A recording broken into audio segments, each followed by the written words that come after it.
Hello hello hello hello everyone, कैसे हैं आप सभी लोग। तो जैसे कि लास्ट क्लास में हमने क्या पढ़ा था, सबसे पहले वो डिस्कस कर लेते हैं। सबसे पहले हमने क्या पढ़ा था, तो हमने पढ़ा था चूज द करेक्ट ऑप्शन, यानी कि हमारे मल्टीपल चॉइस क्वेश्चन। उसमें हमने जितना भी हमारे चैप्टर में जो भी हमारे कॉन्सेप्ट है वो सारी चीज़ें हमने उसमें क्लियर की थी। ठीक है, अब बारी आती है जो मैंने आपको बताया था कि हम पढ़ेंगे नेक्स्ट क्लास में हमारे मोस्ट इंपॉर्टेंट क्वेश्चन। तो अब उसकी बारी आती है। अब यहाँ पर आपकी सारी चीज़ें मैं ऐसी कवर करूंगी जो जो क्वेश्चंस जो कि पॉसिबल हैं आपके एग्जाम्स के लिए, आपके जो भी अभी पेपर आने वाले हैं, चाहे फिर वो हाफ ईयरली एग्जाम हो, चाहे फिर वो FA1 हो, FA2 हो, सभी के लिए बहुत इंपॉर्टेंट क्वेश्चंस जो भी रहेंगे वो सारी चीज़ें मैं आपको ऑलरेडी कवर करवा दूंगी। टेंशन लेने की कोई बात नहीं है, बस आपको इंपॉर्टेंट क्वेश्चन तभी सॉल्व करने आएंगे जब आपका पूरा बेसिक क्लियर होगा। और बेसिक कब क्लियर होगा, जब हमने पूरा चैप्टर बहुत अच्छे तरीके से पढ़ा होगा। ठीक है, सो एवरीवन, यहाँ पर हम पढ़ने वाले हैं ओरिएंटिंग योरसेल्फ, यानी कि फर्स्ट चैप्टर का हमारा जो नेम है orienting yourself, the use of coordinates. इस पे हम कवर करेंगे आज मोस्ट इंपॉर्टेंट क्वेश्चंस। तो चलिए स्टार्ट करते हैं। और अगर आपने लास्ट क्लास अटेंड नहीं की है तो आई बटन में टाइप करके जाकर देख लो। ठीक है, मिस मत करिए। ठीक है, चलो सबसे पहला क्वेश्चन ये रहा आपके सामने। यहाँ पर आपको पहला क्वेश्चन दिया है, plot the following points on the cartesian plane and identify the quadrant of each. ठीक है, यानी कि यहाँ पर आपको क्या करना है, पॉइंट्स को क्या करना है, प्लॉट करना है और आइडेंटिफाई करना है सभी की क्वाड्रेंट्स को। समझ में आया? चलो क्वेश्चन समझ में आ गया, अब बढ़ते हैं सॉल्यूशन की तरफ। सबसे पहले क्या करेंगे हम यहाँ पर, सबसे पहले क्या करेंगे, चलो ये हमने ऐसा एक डायग्राम भी बना लिया, कार्टेशियन प्लेन, एंड देन उसके बाद यहाँ पर बोल रहा है हमने यहाँ पे ये 0 होता है 1 2 3 4 5 6। ठीक है, नेक्स्ट यहाँ पर ले लेते हैं 1 2 3 4 5 6। दोनों ऊपर क्या होते हैं, एक्स एक्सिस, वाई एक्सिस क्या होती है फर्स्ट क्वाड्रेंट की, पॉजिटिव होती है। ठीक है, अगर मैं सीधी भाषा में देखूं तो यहाँ तरफ आपका पॉजिटिव नंबर होता है, यहाँ तरफ नेगेटिव नंबर होता है, ये तो जानते हो। ठीक है, नंबर लाइन बनाना तो जानते हो। यहाँ पर अब आपके नेगेटिव नंबर आएंगे, ये -1 -2 -3 -4 एंड -5। ओके, नेक्स्ट नीचे भी देखते हैं, यहाँ पर भी -1 -2 -3 -4 एंड -5।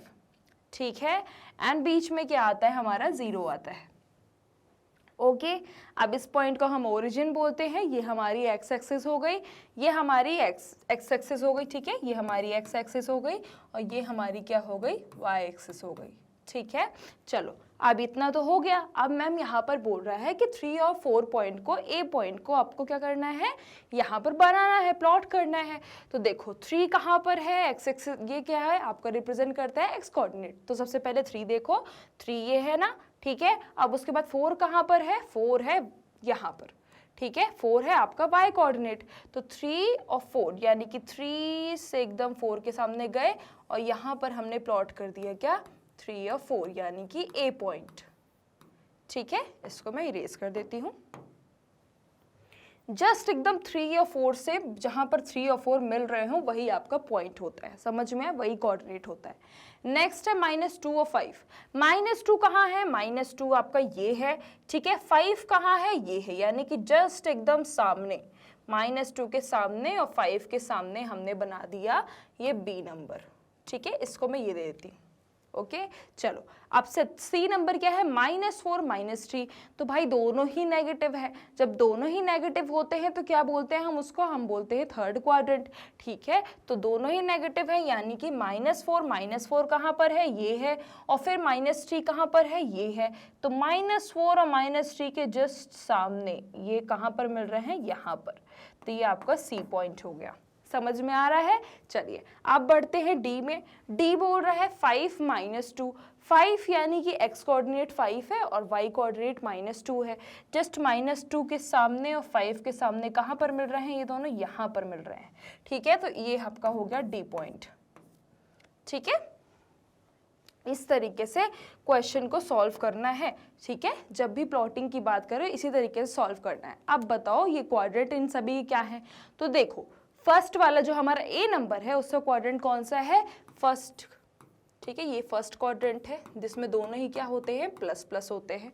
बार बार समझा रही हूँ, याद रखिएगा, जो आपका फर्स्ट क्वाड्रेंट होता है वो क्या होते हैं, दोनों प्लस प्लस होते हैं, यानी कि जिसमें एक्स कोऑर्डिनेट और वाई कोऑर्डिनेट दोनों ही क्या होते हैं, पॉजिटिव होते हैं। इसका मतलब ये होता है। ठीक है, चलो अब बी नंबर क्या होगा, बी में जो आपका एक्स कोऑर्डिनेट होता है वो नेगेटिव होता है और आपका वाई कोऑर्डिनेट क्या होता है, पॉजिटिव होता है। यानी कि मैं अगर सेकेंड क्वाड्रेंट की बात करूँ तो इसमें क्या होता है, माइनस एंड प्लस। ठीक है, तो अगर आप देख भी रहे होगे यहाँ पर क्या है, एक्स कोऑर्डिनेट आपका नेगेटिव है और वाई कोऑर्डिनेट क्या है, पॉजिटिव है। ओके, देन आपका सी है जिसमें दोनों ही नेगेटिव होते हैं, यानी कि थर्ड क्वाड्रेंट, जिस केस में दोनों ही नेगेटिव होते हैं। यहाँ पर देखो आपकी एक्स एक्सिस पूरी नेगेटिव है और वाई एक्सिस भी नेगेटिव है, यानी कि यहाँ पर माइनस माइनस केस, यानी कि ये थर्ड क्वाड्रेंट है। ओके, देन फोर्थ क्वाड्रेंट आपका ये हो गया जिसमें आपका एक्स एक्सिस पॉजिटिव होता है, यहाँ पर positive, and Y axis negative होता है। समझ में आया? इसी तरीके से आपको क्वाड्रेंट का समझना है, बस आपको ये बनाने आना चाहिए, उसके बाद आपको समझ में आ जाए कि फर्स्ट क्वाड्रेंट में क्या होगा। बस इतना देखना है, इतने ब्लॉक में जितनी चीज़ें आ रही हैं, इस ब्लॉक में आपका पॉजिटिव पॉजिटिव दोनों आ रहे हैं, इसलिए हमने पॉजिटिव पॉजिटिव लिखा। इस ब्लॉक में आपका ये एक्स एक्सिस पॉजिटिव नेगेटिव है बट वाई एक्सिस पॉजिटिव है, इसलिए हमने इस तरीके से लिखा। यहाँ पर अगर आप देखोगे तो यहाँ पर एक्स एक्सिस नेगेटिव है, वाई एक्सिस दोनों नेगेटिव है, तो इसलिए हमारा ये थर्ड क्वाड्रेंट। एंड यहाँ पर फोर्थ क्वाड्रेंट में एक्स एक्सिस आपकी पॉजिटिव है बट वाई एक्सिस क्या है, नेगेटिव है, तो ये हमने इस तरीके से लिखा है। तो बस आपको क्वाड्रेंट को इसी तरीके से समझना है, रटने की जरूरत नहीं है, बस आपको ये बनाने आना चाहिए, अपने आप सॉल्व कर लोगे। ओके, चलो अब बढ़ेंगे हम नेक्स्ट क्वेश्चन में। ठीक है, चलो इसको सॉल्व कर लिया है। ठीक है, स्क्रीनशॉट ले लो, ले लिया, चलो बढ़ते हैं नेक्स्ट क्वेश्चन में। सो यहाँ पर पॉइंट P 4 - 3, 4 क्या है, एक्स कोऑर्डिनेट है, -3 is the Y coordinate. Okay, and it is reflected in the X axis. अब आपको अब यहाँ पर बताना है कि अगर ये एक्स एक्सिस पे रिफ्लेक्ट होता है सो आपको यहाँ पर कोऑर्डिनेट बताने हैं of the reflected points. Okay, तो देखो अगर ये एक्स एक्सिस पे रिफ्लेक्ट होगा, अगर ये एक्स एक्सिस पे रिफ्लेक्ट होता है तो क्या हो जाएगा, अगर ये एक्स एक्सिस पे रिफ्लेक्ट होता है तो क्या होगा, एक्स एक्सिस पे अगर रिफ्लेक्ट होता है तो जो इसका ऑपोजिट साइन यानी कि जो वाई कोऑर्डिनेट होता है वो क्या हो जाता है, उसका साइन चेंज हो जाता है। समझ में आया? अब फिर से समझाती हूँ।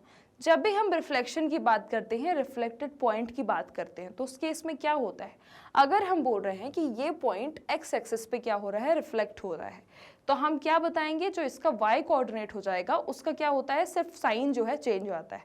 समझ में आया? मैं यहाँ पर एग्जाम्पल के थ्रू समझाती हूँ। जैसे कि यहाँ पर पॉइंट P 4 - 3 अगर रिफ्लेक्ट हो रहा है एक्स एक्सिस में, तो इसका वाई कोऑर्डिनेट का साइन क्या है, बस उतना चेंज होता है।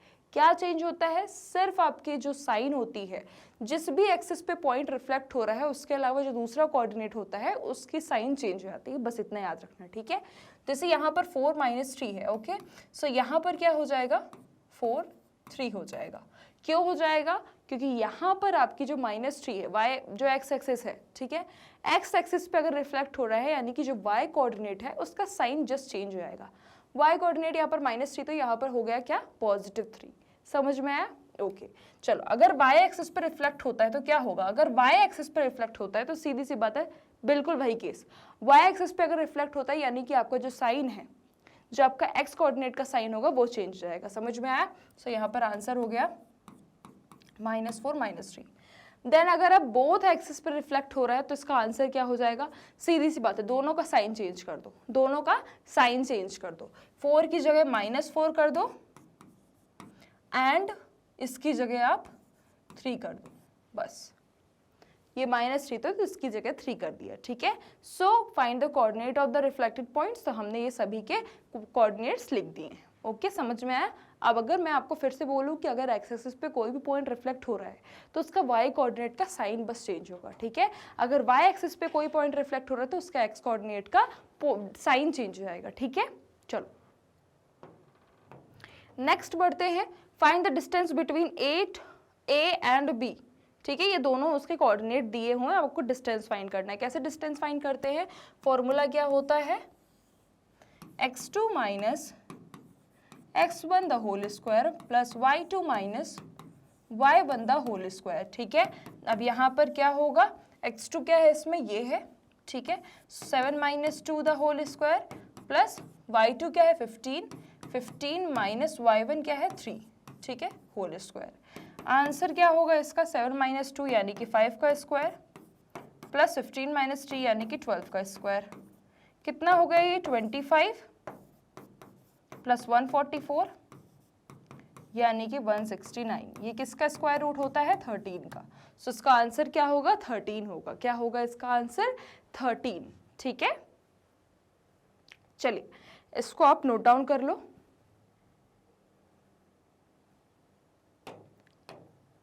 देन बढ़ते हैं फाइंड द मिड पॉइंट। अब आपको अगर मिड पॉइंट फाइंड करना है तो आप कैसे फाइंड करोगे? तो सीधी सी बात है, जिस भी लाइन सेगमेंट के अगर हमें मिड पॉइंट फाइंड करने के लिए बोले उसका फॉर्मूला क्या होता है x1 + x2 upon 2 and y1 + y2 upon 2। ये मिड पॉइंट का फॉर्मूला था। जैसे डिस्टेंस का फॉर्मूला होता है वैसे सेम मिड पॉइंट का फॉर्मूला होता है। ठीक है, यहाँ पर x1 क्या है, ये है, y1 ये है, x2 ये है, y2 ये है। समझ में आ गया? चलो अब फाइंड करते हैं। तो देखो अगर हम ए बी के मिड पॉइंट की बात करें तो x1 + x2 upon 2 and y1 + y2 upon 2। इसको मैंने इस तरीके से लिख दिया। ओके, चलो अब यहाँ पर x1 क्या है, यहाँ पर x1 है -4 प्लस y1 क्या है, x2 क्या है 8 है। ओके, अपॉन 2 एंड y1 क्या है 6 है प्लस y2 क्या है 2 अपॉन 2। ठीक है, समझ में आ रहा है? नहीं समझ में आ रहा मुझे बता दो। अगर नहीं समझ में आ रहा बता दो भाई, फिर से समझा दूंगी। अगर समझ में आ रहा कोई दिक्कत नहीं है। ठीक है, कमेंट में बता दो मुझे अगर किसी को समझ में नहीं आ रहा। 8 - 4 4 हो गया, 4 अपॉन 2। ठीक है, 4 अपॉन 2 हो गया। नेक्स्ट यहाँ पर है 6 + 2 यानी कि 8 अपॉन 2। ठीक है, आंसर क्या हो जाएगा, ये 2 हो गया एंड ये 4। सो इसका आंसर क्या होगा, इसके मिड पॉइंट क्या हो गए 2 एंड 4 इसके मिड पॉइंट हो गए। ओके, इसका क्या हो गया मिड पॉइंट 2 एंड 4। ओके, चलिए अब बढ़ेंगे हम अपने नेक्स्ट क्वेश्चन में।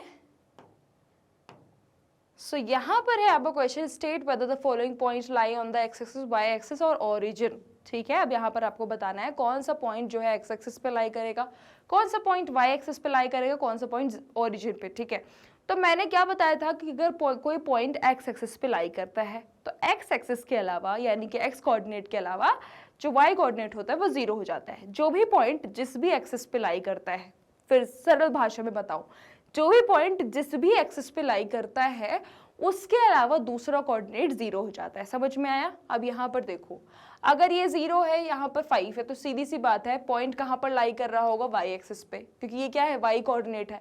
वाई कोऑर्डिनेट के अलावा एक्स कोऑर्डिनेट क्या है 0 है। तो सीधी सी बात है जो भी पॉइंट 0 होता है वहां पर तो लाई करता नहीं है, जहां पर कोई नंबर होता है यानी कि वहीं पर पॉइंट लाई कर रहा है। ठीक है, यानी कि वाई एक्सिस पे लाई कर रहा है एंड यहाँ पर क्या है आपका ये एक्स एक्सिस पे की लाई हो रहा है। क्यों हो रहा है? क्योंकि यहाँ पर y कोऑर्डिनेट 0 है, तो सीधी सी बात है एक्स एक्सिस पे लाई कर रहा होगा।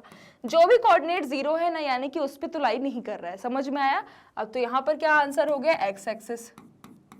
नेक्स्ट है आपका दोनों 0 है, सीधी सी बात है ये ओरिजिन है। ओके, नेक्स्ट क्वेश्चन है यहाँ पर सीधी सी बात है y कोऑर्डिनेट यहाँ पर 0 है यानी कि पॉइंट कहाँ पर लाई कर रहा है एक्स एक्सिस पे लाई कर रहा है, तो इसका आंसर भी आपका एक्स एक्सिस हो गया। ठीक है, चलो इसको नोट डाउन कर लो।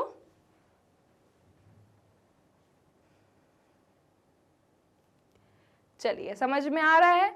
नहीं समझ में आ रहा बता दो, बार बार बोल रही हूँ समझा दूंगी फिर से। ठीक है, चलो अब यहाँ पर देखते हैं ट्रायंगल ABC हैज वर्टाइसेस। यहाँ पर वर्टाइसेस दी गई हैं आपको ABC and reflect the triangle in the y-axis and write the new coordinates. What remains unchanged after reflection and what changes? ठीक है, यहाँ पर क्या चीज़ें चेंज हो रही हैं? Reflect the point triangle in the y-axis. ठीक है, यहाँ पर ट्राइंगल को क्या करना है y-axis पर रिफ्लेक्ट करना है और इनके कोऑर्डिनेट्स लिखने हैं। ठीक है, और इसमें क्या चेंज होता है रिफ्लेक्शन के बाद तो क्या चेंज नहीं होता ये आपको बताना है। तो देखो सबसे पहली बात, अगर मैं ए पॉइंट की बात करूं, वाई एक्सिस पे रिफ्लेक्ट करने के लिए बोल रहा है। क्या बोल रहा है? वाई एक्सिस पे रिफ्लेक्ट करने के लिए बोल रहा है। ठीक है, सो अगर ए पॉइंट क्या है 2 3 है, तो अगर वाई एक्सिस पे रिफ्लेक्ट होता है, वाई एक्सिस पे रिफ्लेक्ट होता है तो सीधी सी बात है यहाँ पर क्या हो जाएगा, यहाँ पर एक्स कोऑर्डिनेट का साइन चेंज हो जाएगा। ठीक है, मैंने आपको बताया जब भी किसी भी पॉइंट पे जिस भी एक्सिस पे अगर कोई भी रिफ्लेक्ट हो रहा है कोई पॉइंट, तो उसके अलावा दूसरा कोऑर्डिनेट क्या हो जाता है, नेगेटिव होता है, यानी कि साइन चेंज हो जाता है, ठीक है। तो यहाँ पर -2 3 हो गया, एंड बी की अगर मैं बात करूँ 5 6, तो यहाँ पर क्या हो जाएगा, y एक्सिस पे ही कर रहा है, ठीक है, y एक्सिस पे पॉइंट रिफ्लेक्ट हो रहा है, यानी कि इसका x एक्सिस क्या हो जाएगा, नेगेटिव हो जाएगा। सो -5 and 6, एंड इसका भी c में 7 2, सो पॉइंट क्या हो रहा है, फिर से वही चीज़, तो यहाँ पर -7 and 2। तो यहाँ पर क्या हमें पता चला कि यहाँ पर सभी के शेप सेम रहेंगे, साइज सभी का सेम रहेगा, सब कुछ सेम रहेगा।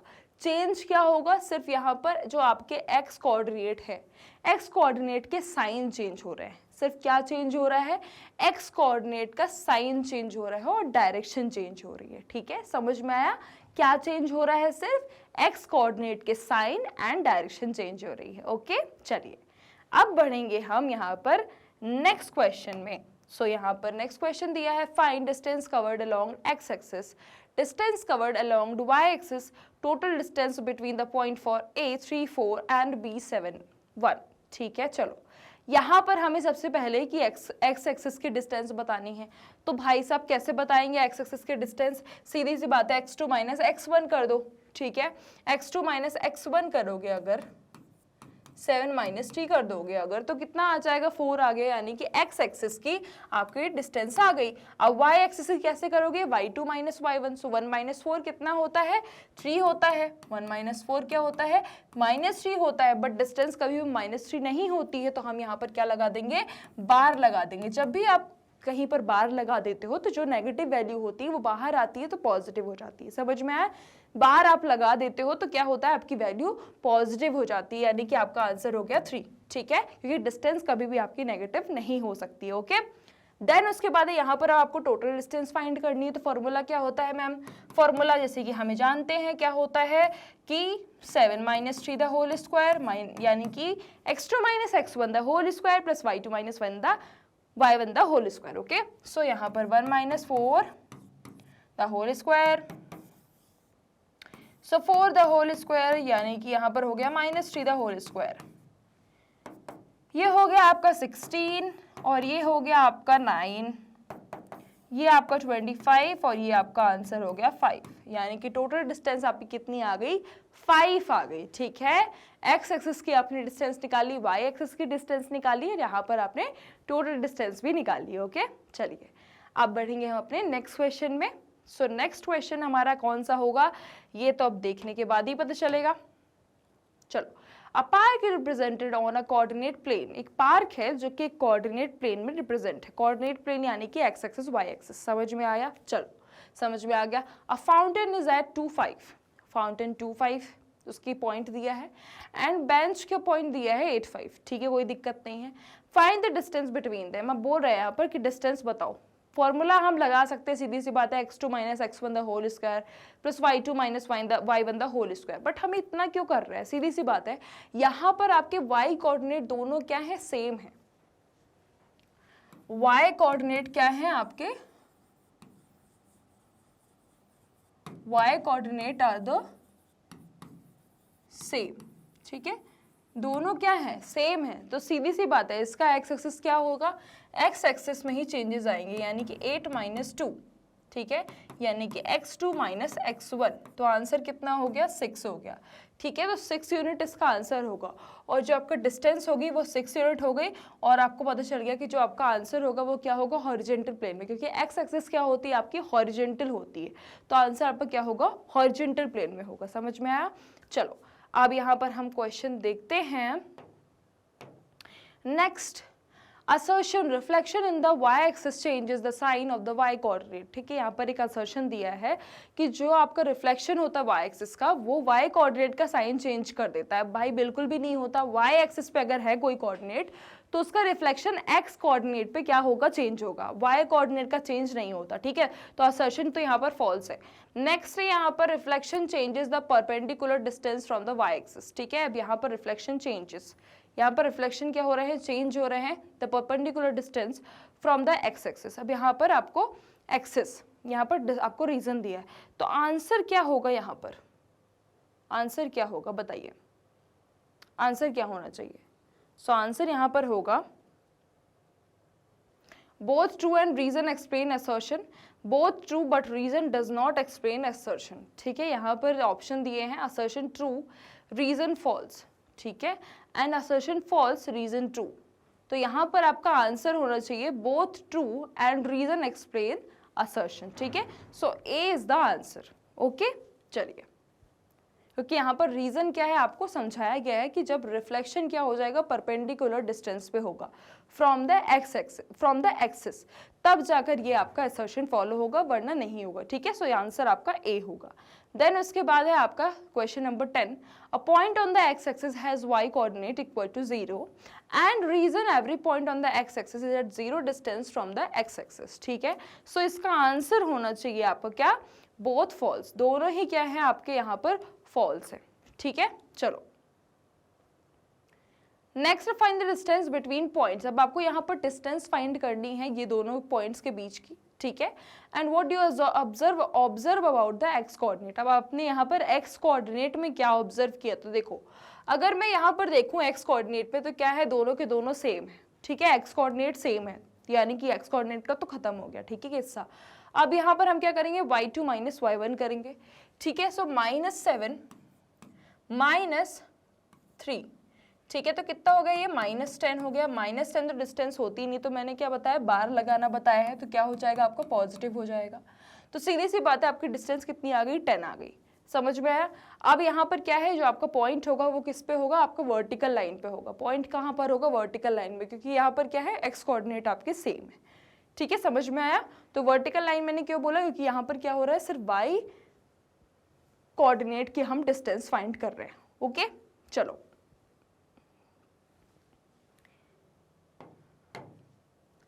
नेक्स्ट है find the distance between points. अब यहाँ पर आपको डिस्टेंस फाइंड करना है, तो देखो यहाँ पर आपका y एक्सिस दोनों क्या है, सेम है, y कोऑर्डिनेट दोनों सेम है। तो सीधी सी बात है, हम यहाँ पर किसका निकालेंगे, सिर्फ x कोऑर्डिनेट का डिस्टेंस निकालेंगे। तो ये आपके लिए क्वेश्चन है, इसको नोट डाउन कर लो सबसे पहले, और फिर मुझे इसका आंसर बताओ, क्योंकि ये क्वेश्चन बिल्कुल सेम है आपका 11th की तरह। ठीक है, बस आपको यहाँ पर y कोऑर्डिनेट फाइंड करना है। ओके, जल्दी जल्दी मुझे इसका आंसर बताइए। ठीक है, नेक्स्ट क्वेश्चन है फाइंड द मिड पॉइंट। अब आपको यहाँ पर मिड पॉइंट फाइंड करना है, कैसे फाइंड करोगे, सीधी सी बात है, मैम पता है हमको कैसे फाइंड करते हैं। सो 6 + 2/2 एंड 4 + 8/2। ठीक है, नेक्स्ट है आपका 6 + 2 यानी कि 8/2 एंड ये 12/2। कितना हो गया ये आपका 4 हो गया, और ये आपका हो गया 6। सो आंसर क्या हो गया, 4 और 6 आपके मिड पॉइंट आ गए। ओके, चलिए क्या किया हमने, x1 + x2/2, y1 + y2/2। Okay, चलो नेक्स्ट क्वेश्चन करते हैं। यहाँ पर show that the point A B and C form an isosceles triangle. अब आपको यहाँ पर पॉइंट शो करना है कि ए बी और ए बी सी क्या है, आइसोसेलेस ट्राइंगल। ये कब पॉसिबल है, जब ए बी क्या हो, बी सी के इक्वल हो, तब। ठीक है, जब दोनों के डिस्टेंस इक्वल हो। सबसे पहले ए बी का निकालते हैं, फॉर्मूला क्या होता है, x2 - x1 square + y2 - y1 the whole square. ठीक है, so 1 - 4 the whole square plus 1 - 5 the whole square. ठीक है, नेक्स्ट है यहाँ पर ये हो गया आपका -3 द होल स्क्वायर प्लस ये -4 द होल स्क्वायर। कितना हो गया ये, 9 + 16 यानी कितना, 25। सो अब इसका स्क्वायर रूट निकालेंगे तो कितना हो गया, ये 5 हो गया। ठीक है, ये तो आपका ए बी की डिस्टेंस आ गई। अब हम बी सी की निकालते हैं। ठीक है, सो बी सी की निकालेंगे अगर, तो फॉर्मूला यही होगा सेम।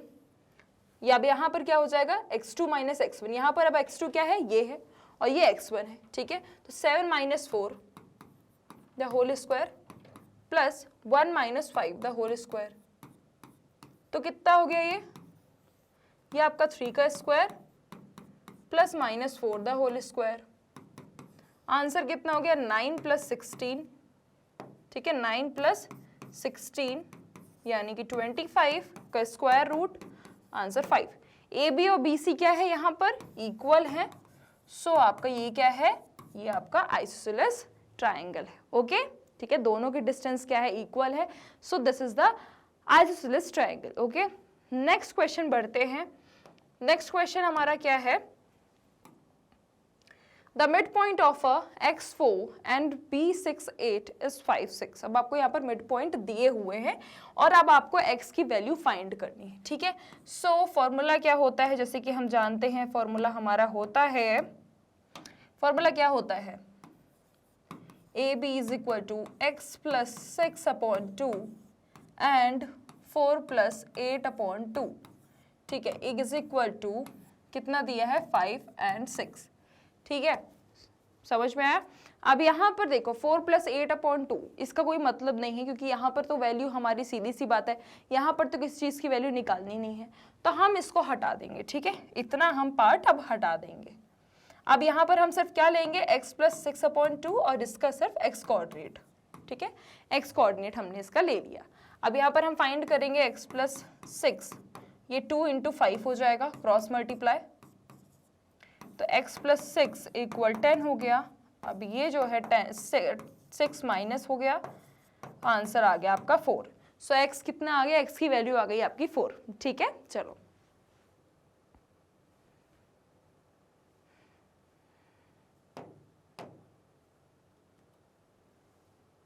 एक सेकेंड,